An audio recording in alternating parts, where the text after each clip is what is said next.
So along the lines of boycotts, the idea that you're going to turn this thing around, this attorney says the precedent is set nationally that if you sue as a gambler or a fan, you don't have a chance to win. Yeah. They generally get thrown out because courts have held that the plaintiffs don't have standing to sue. In this particular framework, the promoter is the fighter. All of a sudden, Tyson, it's magically healthy enough to fight, looking like a shell of himself compared to his training videos. So you bought into the farce. That's it's true. look, you're fun. You're a sucker. Yes. You put your money up on this thing. Now, if you were betting Jake Paul, you're naturally happy, thinking, wow, this was the easiest money I ever made. But, I mean, the indicator should have been that the guy was being carried out of a plane on a stretcher for some kind of bizarre attack of an ulcer 2 fucking months ago. Instead, we're looking at these training videos and going, hey, it looks pretty sharp to me. I wouldn't want to get in there with him. Yeah, he's punching that bag. I always love when they punch the bag and everyone gets excited. You may as well have gone to some bar where they have that thing where they measure the might Yes, of where you punch it one time. Ooh. $5 in there and gone, whoa, look at that, a 700. This guy's fucking tough. I wouldn't want to meet him. Look, it's again. You watch. There's nothing wrong with. I'm not mocking people who watch it. I don't care. It was free on Netflix. You have I mean, Netflix to watch it, it's entertainment. Some form. I don't judge people for what they watch, but to then bet on it and then be mad that you Yeah, you bet man. on it. You motherfuckers, you ripped me off. What are you doing? The time. Wake up with Defo, joined by Lubie. Welcome to the Defo Show.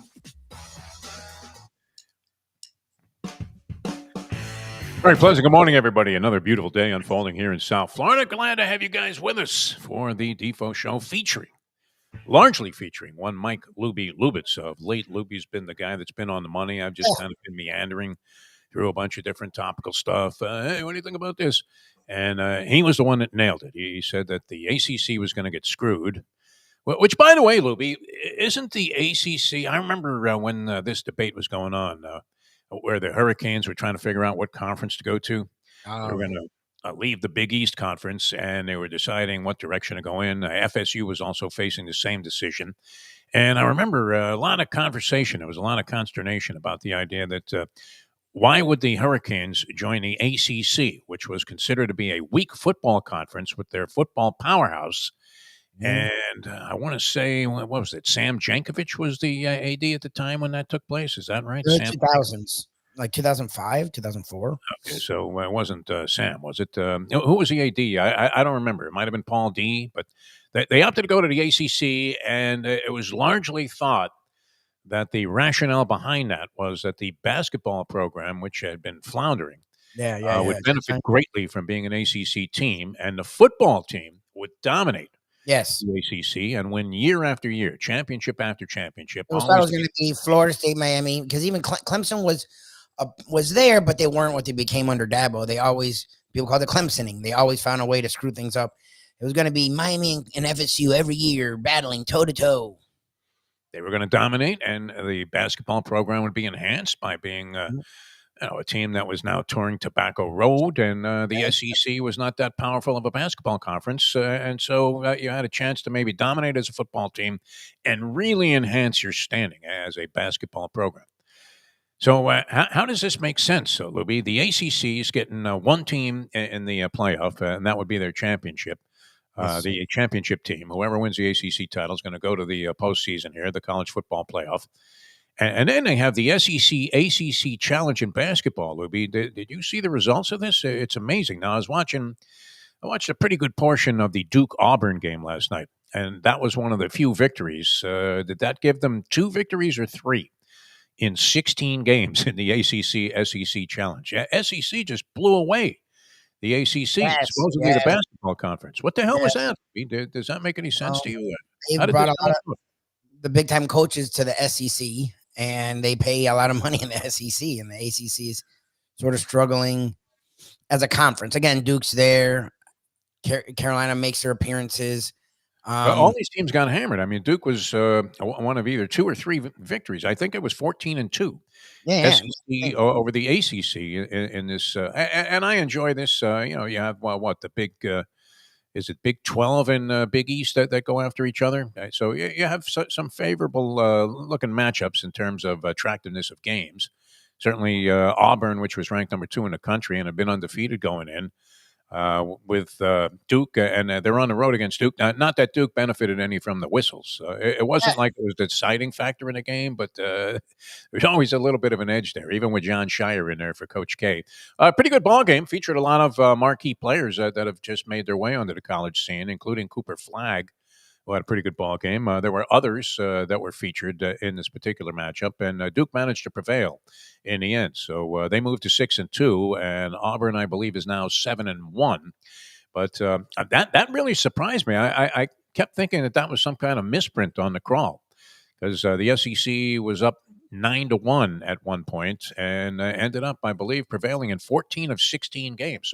So when did that whole transformation? ACC, a weak football conference now, and the ACC basketball all of a sudden looks like it's playing second fiddle to the SEC. I don't know if that is enough of a sample size this 1 year, but as you say, maybe that's it. The marquee coaches are going, the money is there, and they're putting an emphasis on basketball, seeing that as a moneymaker also, and a chance to stamp themselves as the elite conference in all of college sports. And very surprising, but good basketball games last night on the college level. That was fun. It was easy to turn away from the Heat game unless you were a Heat fan and unless you liked the clubbing of Seals and enjoy seeing the Lakers lose in a fashion that was so embarrassing, so bad. And they had their team. Like, I was like, oh, I think because I heard LeBron's been tired. He's been playing a lot of minutes.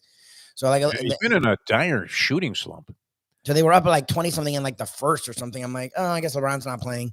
And then I looked at it in the second quarter when they were up like 28. I don't know what I'm like, hey, LeBron's playing and he's playing well. I'm like, what the fuck? But 80 was doing nothing. I was like, okay, what game is this? I was like, what the fuck is happening? You had the 9-10 Heat going against the 12-9 Laker team. Lakers had just gotten hammered in their previous ball game. The Heat win at 134-93. 134 like 40. 93. They had 42 assists in the game. That is a franchise record, 42 assists. That's nuts. They had 24 threes in the game, and that ties a franchise record. And the Lakers have now lost their last 2 ball games by a combined 70 points. Tyler Hero, 7 threes in the third quarter. Yes, in a row. Supposedly he had like 7 in a row or something like that. Like, he didn't miss one, I guess, out of 31 points. This was the guy they wanted to give away for Damian Lillard. And any number of other deals that were on the table. Again, I didn't mind them giving away because we saw the value. He should have been a centerpiece for a disgruntled, older, bad contract star. When people are like, "Oh, he's nothing," it's like, what? Like, what do you do? Like, okay, that's weird. Like, the kid can play. I don't know if he took it to heart. I'm not sure. I mean, is he playing with a proverbial chip on his shoulder? I don't think so. It seems like he's just evolved into this way. We've seen signs of it over the years. All of the people that were unfairly maligning Tyler Hero, including you, Mike Lubie, I thought were missing the fact that, look, if you're a mid-first round pick, is that any guarantee that you're going to be a superstar? No. Oh, no. You're usually happy to get a rotation guy these days. Anywhere after that, even in the lottery, half the lottery doesn't. You're like, the lottery picks, you never hear of it. Once the lottery is over and they've had all this fanfare and a lot of publicity, you rarely see them. They may have nice long careers, whatever, be functional players, high-end role players on teams, but you don't see everybody evolve into superstardom. So the anticipation that Tyler Hero picked 14th or 15th, somewhere in that neighborhood, what was automatically going to be a superstar, I think was slightly misguided. But I think what we've seen with this guy, for the most part, is a steady evolution. He was very good in his rookie year. Did he not slump and kind of go backwards, a little sophomore jinx? Yes. And ever since then, I think he's made a steady ascent to be the kind of player that you would like to have, and very much befitting of the so-called Heat culture. He's found a way to fit in the Heat culture. He's not exactly a Heat culture guy, but he wouldn't be the epitome of Heat culture, no. But he's grown into it. Like, he's not what he once was coming out of Kentucky. Like, what's interesting is his problem has been injuries. Like, if it's just games played. Like, literally, even I came around to him 2 years ago. I was the one defending his value in the trades. He just misses like a third to almost a half of every season. And he's a young dude. Like, fine, Jimmy Butler does that. Okay, game management. A young guy who's one of your best ball handlers / off the ball scores. He's a guy that actually can run the offense, as we're seeing. His assists are up, his rebounds are up. He can take over, as we saw in the third quarter yesterday. Like, so, but the problem is you couldn't trust him. He was hurt all the time. So this year so far, like, that's been Jimmy's role. That hasn't been his. So I'm crossing fingers because the guy's literally our best. And I say he's the Heat's best player. I mean, it's not even arguable at this point. Man, holy Rex Chapman. What kind of a performance was that? That was amazing. 7 straight threes in the third quarter of the ball game. So that was remarkable. And the result, what a bludgeoning, huh? Heat were favored by 3.5 in that one. You've been feeling pretty good about yourself in the second quarter after watching the Heat pull away and establish. They were up like in the high teens throughout most of the first half. And then just pulled away and hammered the Los Angeles Lakers, who now really have to answer some questions. Naturally, it's going to surface that LeBron James is in decline. He had missed, and I want to say that he missed his first three that he hoisted up in this ball game. He had missed 19 in a row coming into the competition last night against the Miami Heat. I want to say he snapped that streak one short of what I think is the NBA record, all-time NBA record for consecutive missed three-pointers, which is held by Lubie, one R.J. Barrett. Missed 21 in a row at one stage. Say Justice Winslow. Winston missed everyone that he took in his career, so that might be the record. I don't know. We'll have to do a little research on that. Call the Elias Sports Bureau with Lubie. We don't know, but I believe that that's the case. That R.J. Barrett held a record for consecutive missed threes.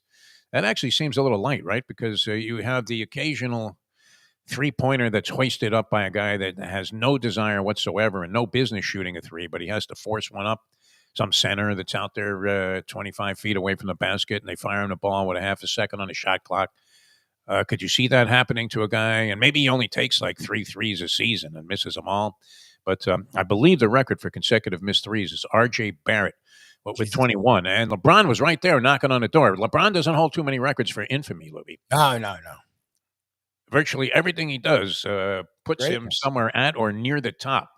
Of every category. And, of course, he has the longevity factor. It's not like remember I used to say that about Don Sutton. Well, he was a stat accumulator. He's a stat accumulator, yes. That's a But if you accumulate 15 wins over 20 years and you have 300 victories, and that's a benchmark for any pitcher, I don't care how long it took you to do it. The fact that you were around that long and at a high enough level to win 15 games, more than enough to qualify you for the Hall of Fame stature that Don Sutton so desperately was seeking throughout the many years that he was ignored in that, and finally made it in.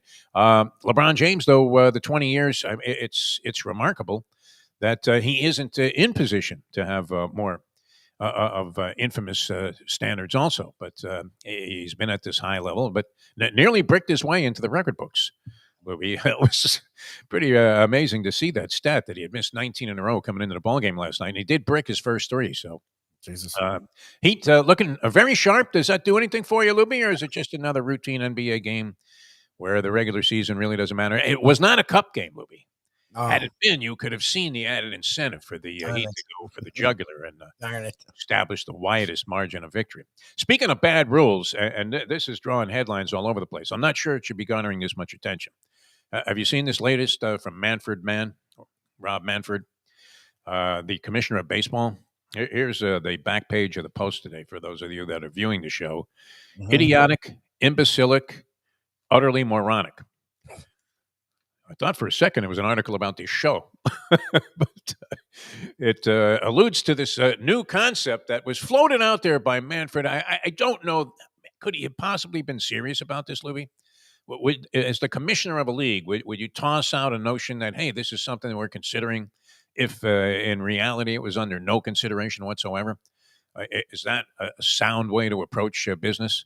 They do it all the time where they have people report rumors just to see how the public reacts to things. I mean, they do that 100%. This is a beauty, huh? Okay, the what is golden at bat was floated out there by Rob Manfred. The golden at bat. Wiffle ball? We're really turning it into like fucking wiffle ball. Well, he's already got there. I've come to live with the runner thrown out there on second base. I've been to ball games, and I was one of those diehards at one time that would stay till the final out, and nobody really wants to sit through 20 innings of a baseball game. You're out there on a Tuesday night. Meaningless game against a lousy team. It's in last place. Is taking on your ball club. You bought tickets, so you think you're going to stay for the entire ball game, and it became beyond an endurance test. It was just absolutely ridiculous. It was like being in one of those old dance marathons where, well, they've been out there on the floor for 146 hours. Amazing, they're still standing. Everybody that's still left in a competition looks like Jerry Cooney in the what was it, the 13th round against Larry Holmes. Trevor Burbick when he got knocked down. I mean, it's just ready to fall the fuck over. But the golden at bat is a rule that was floated out there, a possible rule change under consideration, where at least one point in a ball game and possibly more, you can put anybody up there at bat that you want to. In other words, if Aaron Judge made the last out in the fourth inning, and a situation occurs in the fifth inning where you have two guys on, and you're thinking, well, geez, this is a good time to send Aaron Judge up there against their left-hander who's throwing breaking balls over the middle of the plate, that you can go ahead and make that change. I seem to remember this was something that only occurred in Little League, Lubie, where how many times did you see the game, have an incident where somebody batted out a turn? Hey, Johnny, you're not up. Yeah, and it's not an automatic out or multiple outs. Automatic out, yes. As it should be if this thing ever flies. Just make it an automatic out, and you won't have any reason to. So what is the goal? You get to put any guy you want. Like, I don't understand. What's the goal? In other words, at any time during a ball game, and I'm assuming it would be limited to one time, but it wasn't even presented as that. That it may even be multiple times where if you want to put Shohei Ohtani at the plate, you can do it. Okay. So Dave Roberts is thinking, hey, I got Miggy Rojas. He's in a 0 for 21 slump. He's hitting .211, and he's coming up in a key spot here, or even in the ninth inning. If your 3, 4, and 5 hitters are not going to sniff the plate unless you get several guys on, you can go ahead and just shift it around. And even if he made the last out, you can throw Ohtani or Judge or Soto or anybody that you want into that spot.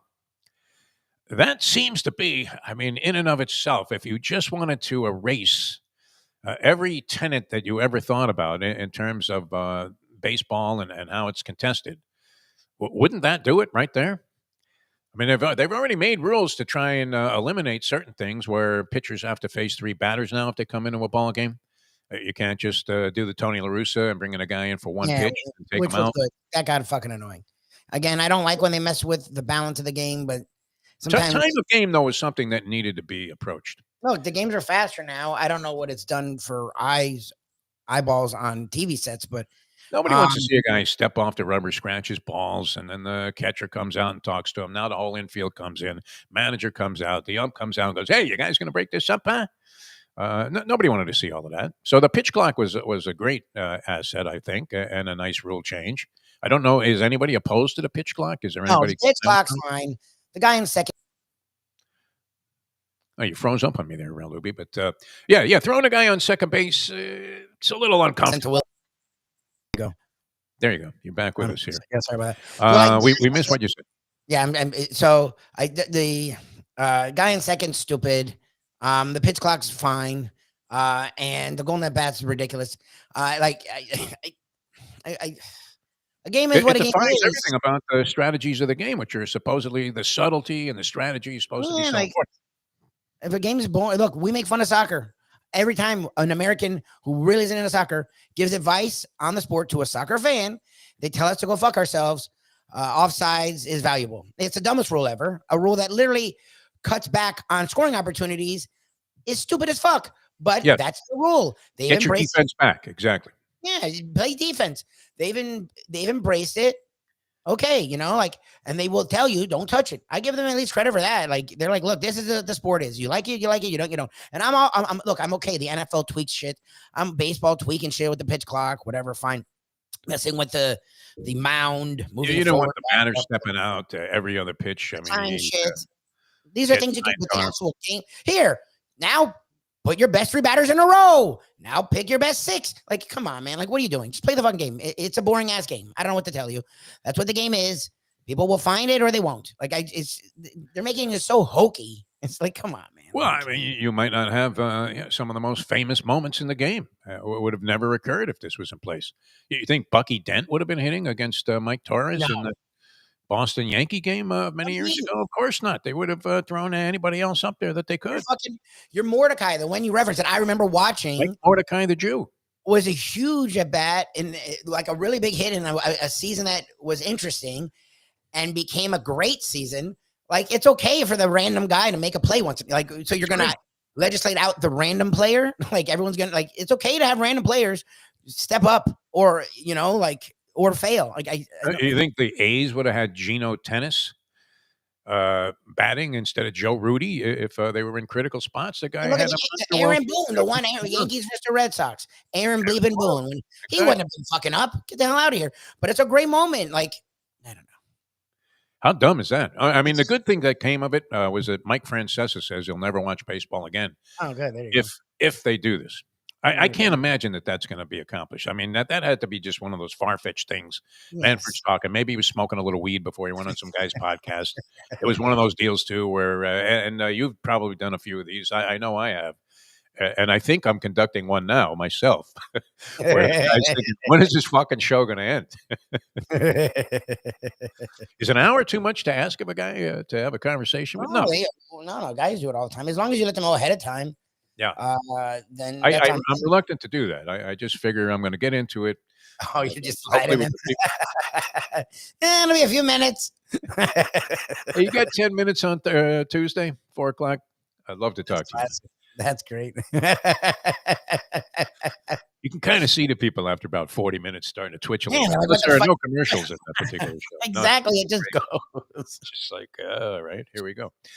All right, we're going to do the trivia challenge. Let's bring in Dave Gurggles Gergely. We always love having Gurgs on the program, and it's always great to talk to one Dave Gurggles Gergely. And there he is.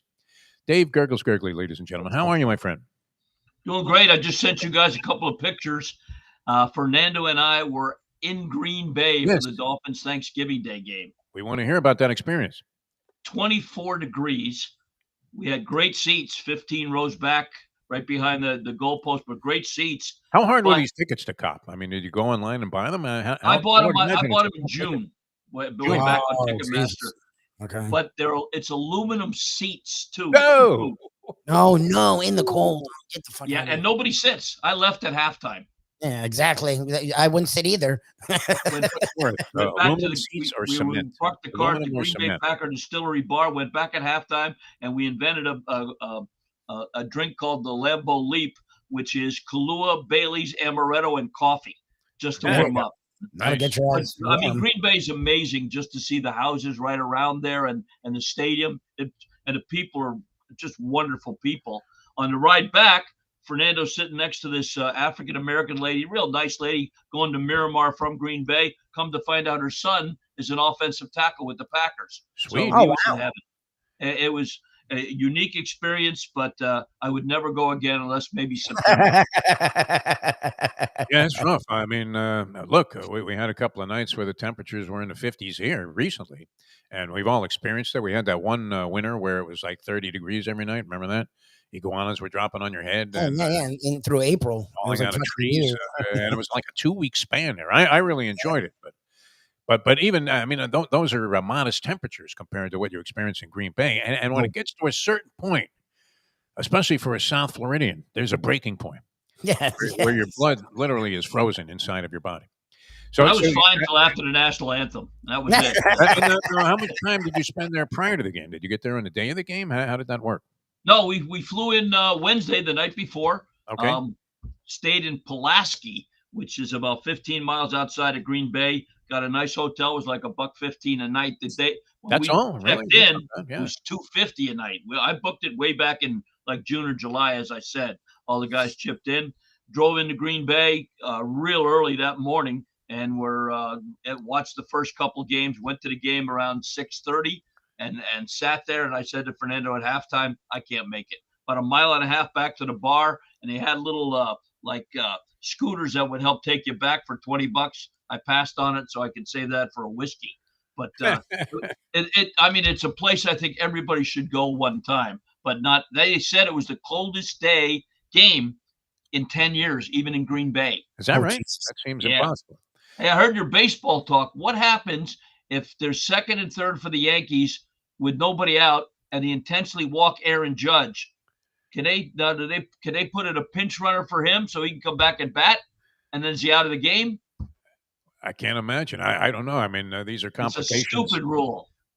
A stupid It's asshole. unfathomable. It really is. I mean, the post hit it on the head. Idiotic, imbecilic, early moronic, and I can't imagine that.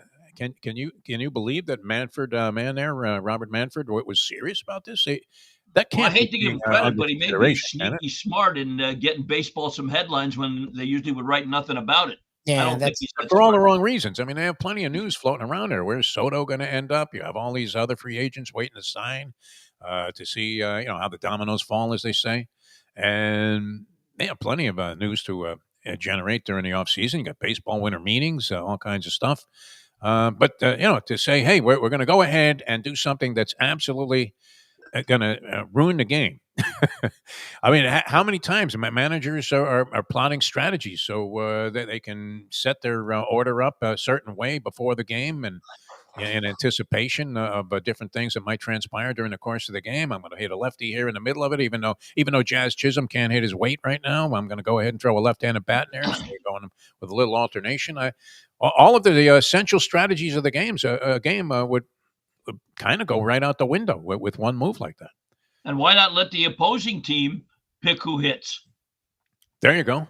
That's Yeah. like when the guy gets hurt. garbage at bat. The garbage at bat.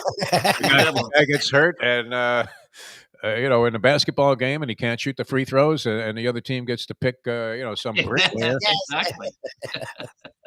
And they're looking at, and what an embarrassment to be the guy that was chosen. Although I would imagine that if you're Chris Dudley, you know that they're going to go ahead and look at you. Wow. Chris Dudley.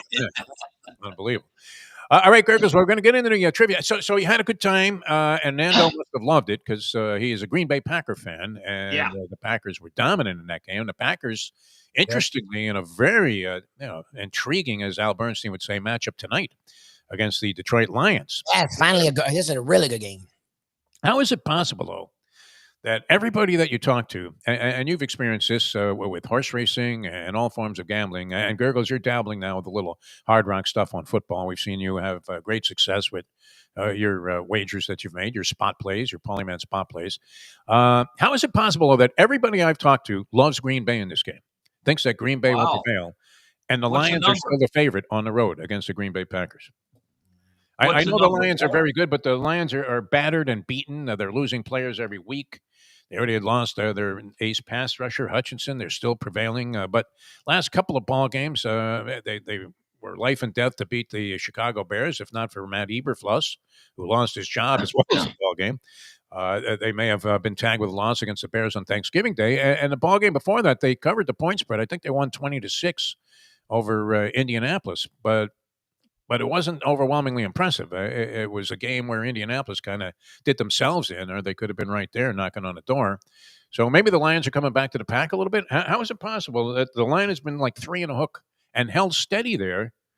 Oh, the Lions are home. That's what it is. I'm looking at the wrong thing. Yeah, the Lions make sense. All right. So it makes perfect sense. Like I said, I mean, if you're looking at that ball game.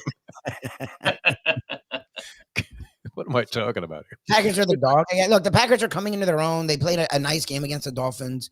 I've changed my opinion. I'm staying the Lions. The Lions are the best team. I think the Lions right now are the best team in football. It's fucking weird to say that, but it's true. Like they play what the Dolphins don't. They play really good complementary football. These NFL terms you always hear back in the 80s and 90s. Like the offense and defense help each other out in almost every game. I don't know if the Packers are going to get that. Like Jordan Love, as good as he is, has a lot of these moments. Jared Goff, that's usually what he's good at, is not turning the ball over and not hurting his defense. I don't know.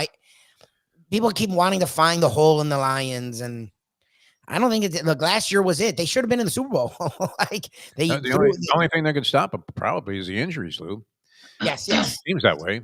I mean, they keep that's what's crazy is they lost Hutchinson, and their defense hasn't skipped a freaking beat, and they didn't even make a move at edge. Like, I look, you want to take the dog, fine. I think the Lions are just playing really good football, and they take every game seriously. They don't overlook anything because they're the goddamn Lions, so they don't have room to be like, well, no one can beat us. No, they're the freaking Lions.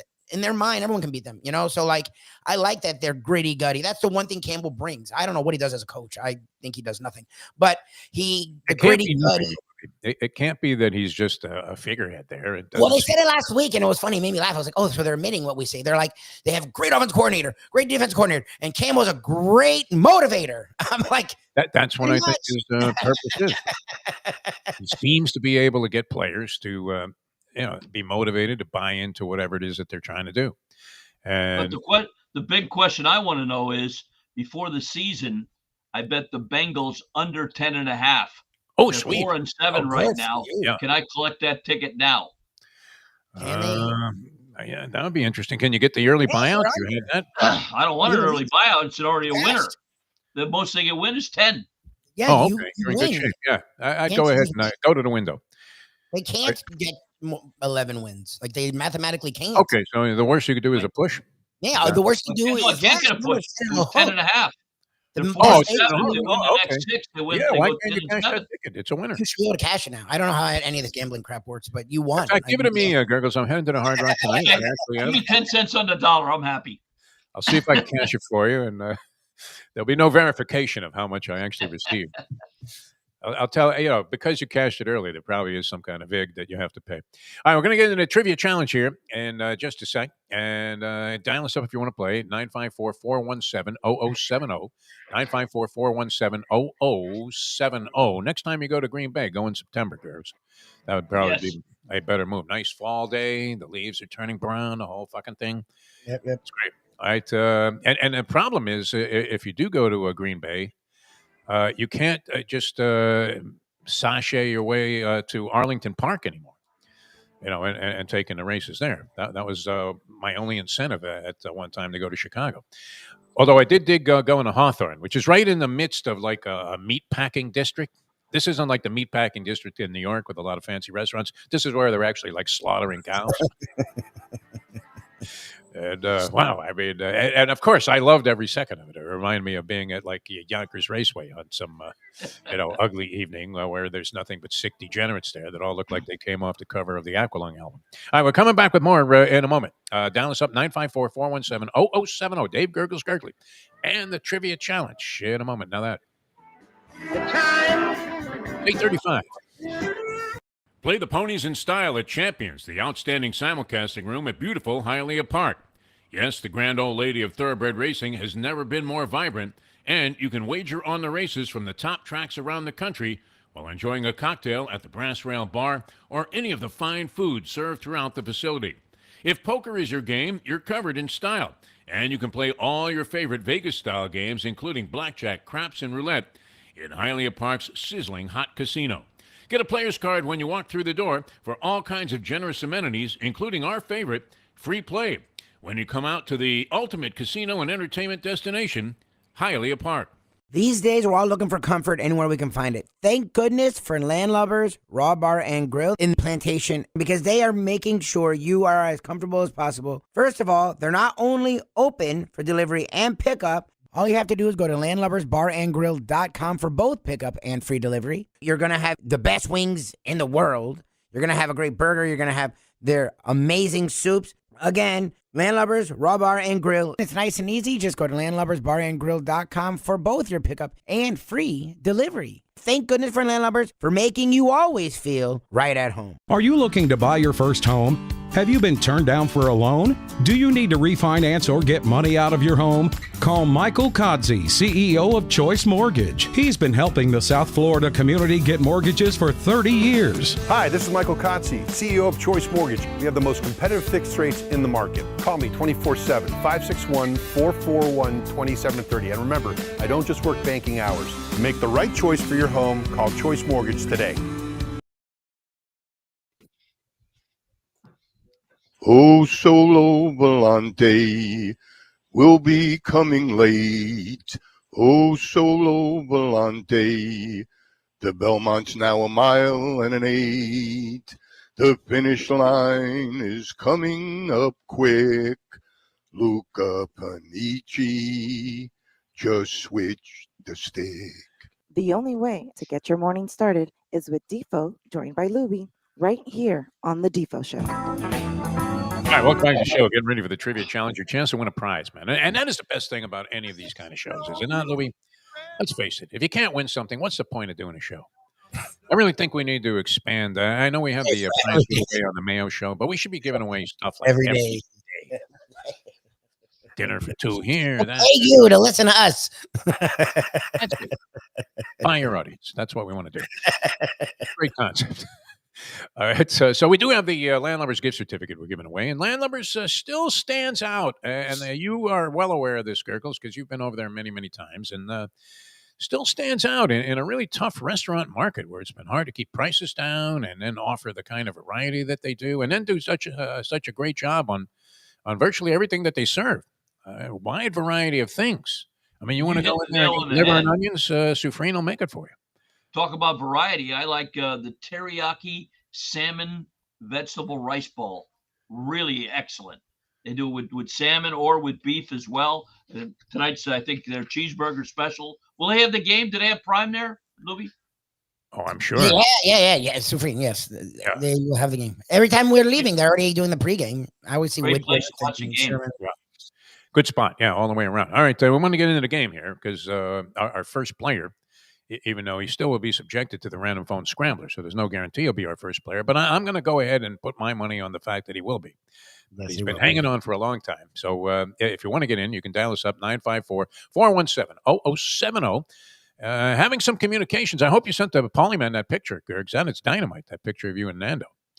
Nando, of course, the longtime bartender at Gulfstream Park who retired. And wow, I can't believe what a generous thing this was that you guys did.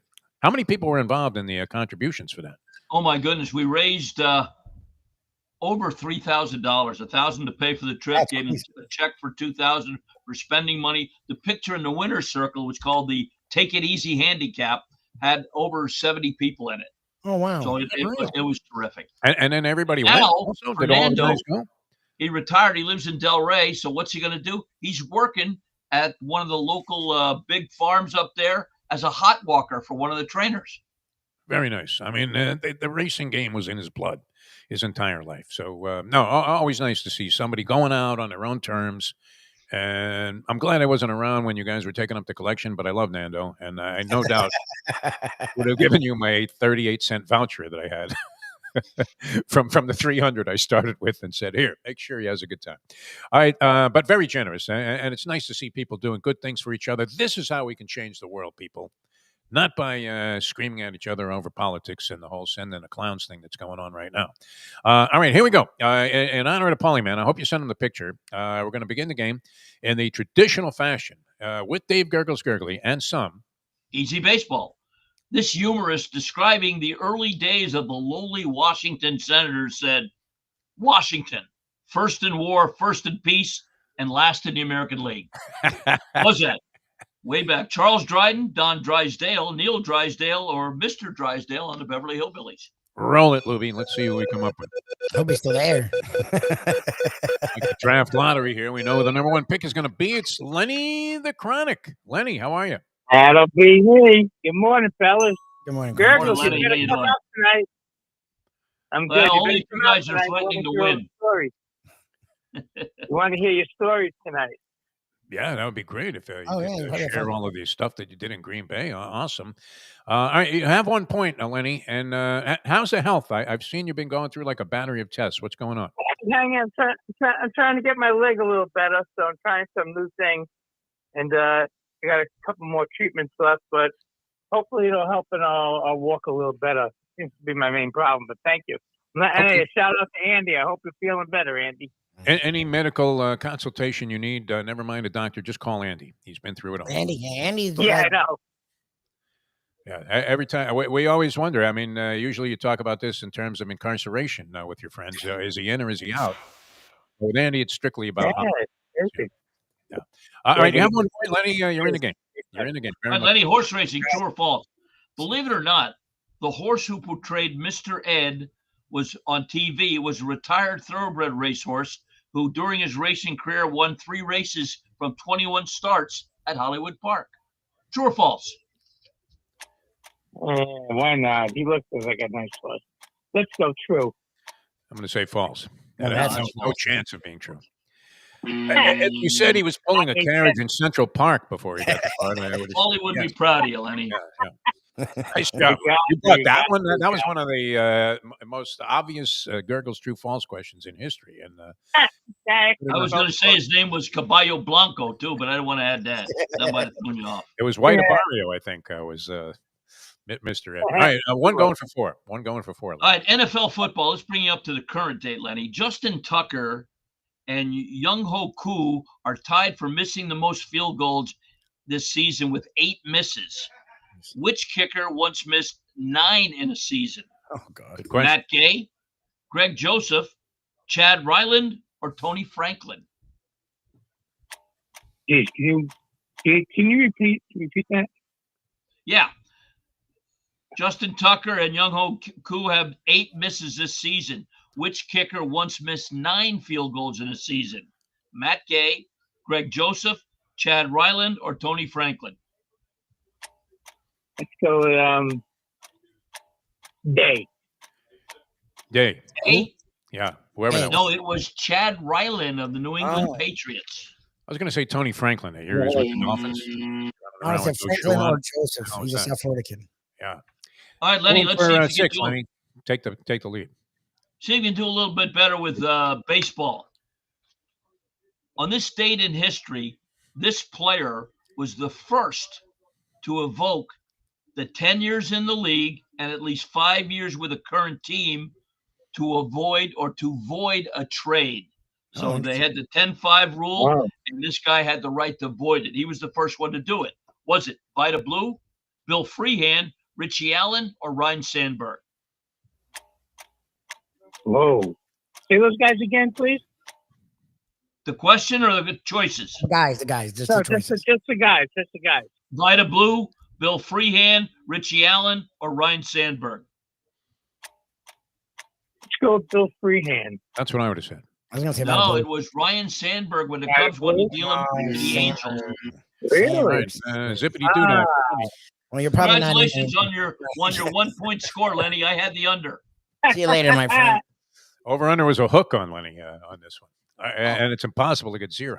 It's a very good, Lenny. 954-417-0070. 954-417-0070. That's the number to call if you want to play the trivia challenge. Lubie's got the Landlubber's gift certificate. He's going to be conducting the ultimate live trivia competition. I'm surprised you haven't received more media acclaim for this. You would think when people are writing about these various concierge sites, great things to do in South Florida, that the trivia challenge that Lubie conducts with the professor at Landlubber is now long running. I don't know how many years he's been doing it. It has to be in excess of 10 years, maybe even longer.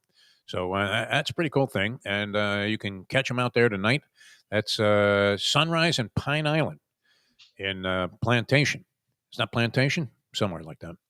Anyway, great place and lots of good food and drink, and all at very, very reasonable prices. Gurggles, what about Perdomo cigars? Tell us. I'm sure you took some with you. Did the TSA try to confiscate them? Did they try and get away with that? Because we didn't find a place outside where we could smoke them and still survive. You might have just wanted to light fire to your hands. I just went to Perdomo yesterday to pick some up because this Saturday is the Larry Little Legends Golf Tournament. Oh, great. Normally right here at Miami Lakes, but obviously we're big under construction. The bulldozers are working hard here. It'll be a Country Club Miami. I'll be there doing Beat the Broadcaster. And usually LT always likes a champagne Perdomo, so I picked up an extra one for him. I don't think Greasy will be there, but he always bums a cigar from me. But you don't have to bum cigars. You can get them. 5150 Northwest 167th Street, right off the Palmetto, on the south side, a little east of the Home Depot, 9 a.m. to 6 p.m. I was there yesterday. Saw Nick Jr., and they're a growing family. They've got, I think, 3 grandchildren now as well. Nice. Now, a new guy, Bruce, very knowledgeable, used to own a cigar shop. When you walk in, he'll direct you to the humidor there, and you make your selection. It's not too early to shop for Christmas, whether you want to get a box of cigars or a gift certificate or a humidor or a lighter. You can get them at Perdomo Cigars. And if you can't get there Monday through Friday, 9 a.m. to 6 p.m., no problem. Go online, www.perdomocigars.com to find the retailer near you that sells these fine cigars. Found some in some cigar shops in Green Bay. They're all over the country. So today, tomorrow, and I think when you watch the great game between Boise State and UNLV Friday night, put something great in your mouth with a cigar from Perdomo Cigars. Who do you like in that one? I had a No handicapper opinion. yesterday. He loves UNLV. No, You said no I think opinion. that's a toss-up. That might be one of the better games being played, actually. Very interesting matchup. A great running back, and UNLV will play them awful tough as well. So we shall see. All right. I'm rooting for Tarkanian and the Running Rebels in that game. All right. We're ready for our next set of questions. We have so far nobody with a total worthy of being in the finals. Here we go. All right, boxing. This former heavyweight champion, on liking to sleep a little late when he was a child, said, if school started at 4 o'clock in the afternoon, I'd be a college graduate today. What's that? George Foreman, George Fenneman, Boy George, or George in the Jungle? Did want to mention this on the boxing front, passing a very early age of a fighter that probably is not a familiar name to a lot of people, but he was part of a 4-fight episode matchup against a guy named Rafael Marquez, Israel Vasquez. And these 4 fights were Gotti Ward-esque, all of them. And unfortunately, Israel Vasquez passed away. Big time fighter out of the Los Angeles area. All right, Andy's up next. Andy, you're on the Trivia Challenge. Hello. Hey, is Lenny the leader in the clubhouse? Yes, right now he Well, is. you're tied for the lead, yeah. Yeah. The only one who played. Oh, you're going to replace him in a golden at bat. So Yeah, exactly. you're up next, no matter what. I like I'll it. go with the 8. I'll go with Good the 8 job. horse. He's correct. Baseball, How you feeling, Andy? true or How you false, feeling? Andy? We need a little health update here. You all right, kid? Yeah, Getting better. All right. All right, baseball, true or false? Let's take you way back to 1981, the World Series, where the Yankees lost the first 2 games to the Dodgers. Owner George Steinbrenner, riding in an elevator with 2 taunting Dodger fans, got into a fight and broke his hand. Believe it or not, 4 years later, Steinbrenner invited both of those guys to his box to watch a game. True or false? Sounds like something Steinbrenner would do. I'd say true. I'm with you. No? No, chance, no. There was a couple. One of them was walking around without some front teeth. I know that, but no, he didn't invite him. Sorry. But he was always like a very forgiving guy. Like you get into a fight with somebody, and then you make up with him. Well, you probably knew him from the tied with Lenny. Gergs. He was a much different guy away from the headlines of owning the Yankees. He couldn't have been any more accommodating or approachable when he was at the racetrack, and he was a very generous guy in that regard. Although he wouldn't pay for my losses on horses that he ran, but nonetheless came close to doing everything else. But all right, you have one going for 4. All right, NFL, Andy. Who caught Aaron Rodgers' first ever touchdown pass in a regular season game? Nice one. Was that Donald Driver, Greg Jennings, James Jones, or Jordy Nelson? It's not Boyd Dowler. Boyd Dowler. I'll go with Greg Jennings. Jennings. That's right, versus the Cowboys. Very nice. We have a correct answer here on the board. 4 going for 9. All right, hockey, Andy. In 1978, on this date in history, this team recorded a then record 28 shots on goal in a single period. Who was that team? Or that team was the Penguins, the Islanders, the Flyers, or the Maple Leafs? 78. That was when so the Islanders were good. Was it Islanders, Penguins, Maple Leafs, and who? Flyers. Flyers. I'll go with the Flyers. I would have gone with that. No, it was the Islanders versus the Penguins. All right. Well, you are the leader in the clubhouse as of now, Andy. You're the Manners. leader, and you're going to be in the finals because we probably only have time to play one more. So you can dial us up if you want to be that person. And there's a pretty good shot you'll be in the finals also. 954-4. Not that this game is rigged. This is 954-417. But there are time considerations. 954-417-0070. By the way, Gurggles, that's a different background. Are you at home? No, I'm still in a the pro hotel shop. somewhere? The light start. Let me see here. There you go. Okay, yeah, you got to get the light on there. But, yeah, it looked like a little bit of a different background. So you're still there at the what used to be the Schuler's Resort. Amazing. Well, actually, I come in here special to do the show. I don't have the same hookup at home, so I come in here. I'm technically not working, but boy, the work of the course is unbelievable. Oh, yeah? You see the yeah, it's going great guns out here. And I think scheduled maybe for January 2026 of reopening. Can't believe it But takes that tonight long. I'll be well, famous spot where you've been, the Citation Room at Hialeah tomorrow night for the Nice. Larry Little not dinner before their tournament. Now, is Frankie still involved in that event? I don't think so. No? Frankie, I think Frankie's with the Hard Rock now, isn't he? Yeah, he is. He had an affiliation there. He was doing something with music and the Hard Rock, I know, but he had some health issues, and I'm not sure if he was still on the scene. So it would have been nice if he could have made it there because he was a big part of the fabric of Oh, the what a success wonderful of game. that event. Okay, let's get into our last set of questions here, and then we'll go to the finals. Okay. Hoops. This Southern comedian on his basketball team said, "You might be a redneck if your high school basketball game just got rained out." What's that? Jeff Foxworthy, Jeff DeForest, William Demarest, or William Tell? Roll, Lubie, and we end up with Ron. Ron, you're on the trivia challenge. Good morning, Ron. Good morning, fellas. Let's go with A. Good That's morning. correct. Well done, Ron. And congratulations to Ron and Lenny, who I think won one of the quarter pools in that Thanksgiving Dolphins game and won $500. Oh, nice. Is that right, Ron? Yes, we did. And That they were is partners correct. with Yes, me. 500. They were partners with me in the parimutuel bet, so I think that carries over. So I'm expecting So you get a piece. 733 or something. Whatever. That's great. Good job. Nice way to work it. All right, true or false, Ron? Track and field. Believe it or not, singer Sheryl Crow once went to the state championship in the hurdles while in high school. True or false? Oh, boy. Let's go true. That is true. It's true. Wow. Yep. Holy Steets Nehemiah. All right, you're already in the finals. I put you into the finals already, but we'll go ahead and finish this off. TV's number one. All right, Always good to have the NBA. official score. Yes. Here's your 3 points. NBA, Ron. The 2023-2024 Pistons lost a record-tying 28 straight games. Who did that tie them with also had 28 straight losses? The Nets, the Clippers, the Kings, or the 76ers? 76ers? Yep. Yes. Oh, wow. Theirs went over 2 seasons, 14, 15, and 16, as a matter of fact. Well All done. right. Very nice. All right. You have So sweet. 5, right? Going for the sweep. Yes. Okay. NFL. Even though Brett Favre holds the record for most consecutive starts, including the postseason, this player has the most consecutive games played with the same team. Was that Jeff Fiegels, Bruce Matthews, Joe Thomas, or Jim Marshall? Let's go A.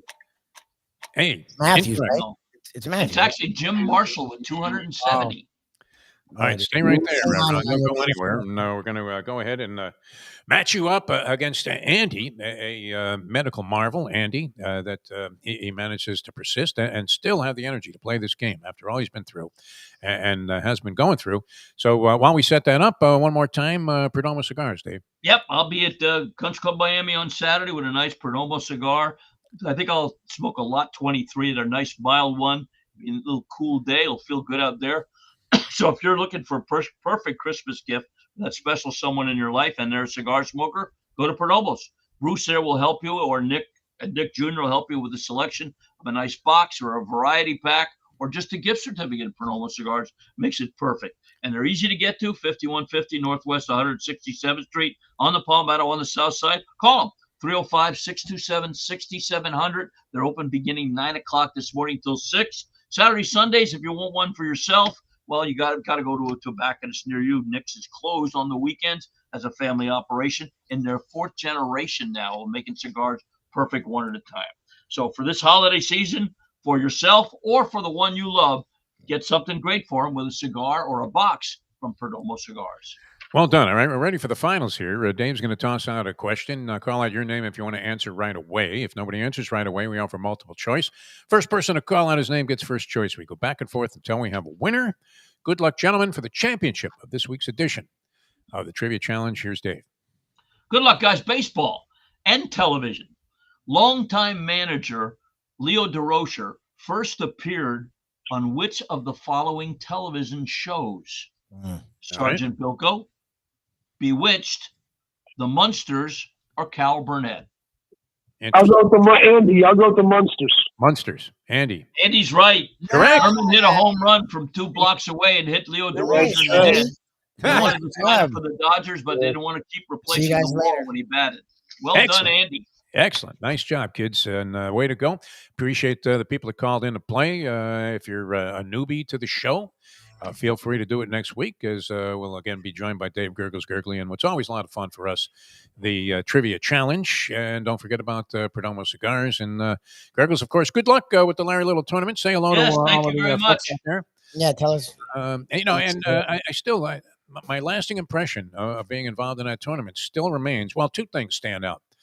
Lubie's exuberance when Jersey Kyle sprung for a couple of $100 and bought him. Oh, that Bobby thing's amazing. I still have it to this day. That's one of the coolest gifts I've ever gotten. Auction. And, we were sitting there with the alligator arms. That's one of the coolest gifts ever. And then, of course, when we were in the lobby there of what was the Schuler's Hotel, and Bob Greasy is standing looking at us for about 10 minutes as we were doing the show. And when we go to a break, and Greasy looks at me straight in the eye with that kind of sort of, blank look that he has, and says, "What are you doing here?" Yep, typical. It's like, hey, Bob, how are you, man? Always good to see you. I really admired your career. When the late, great Sam Jones graciously sat down and Oh, talked yes. with you and Paulie for 15, 20 minutes.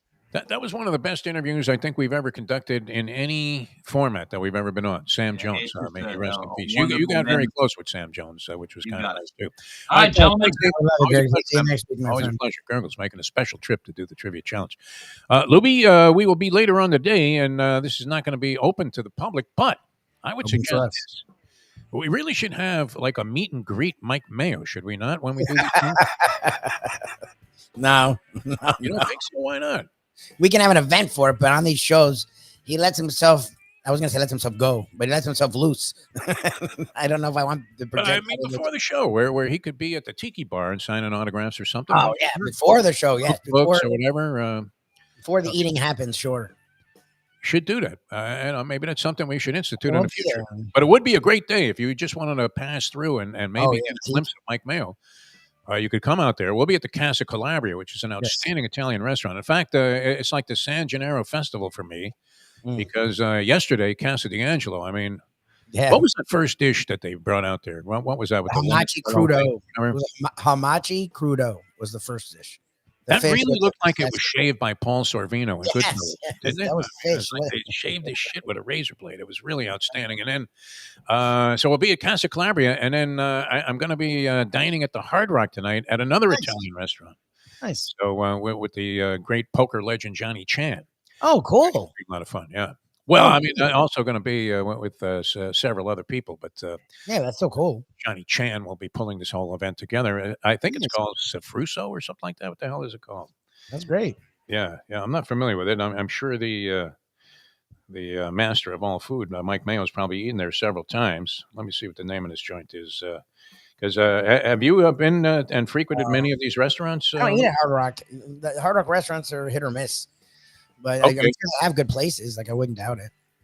All right. What is it called? Suppresso.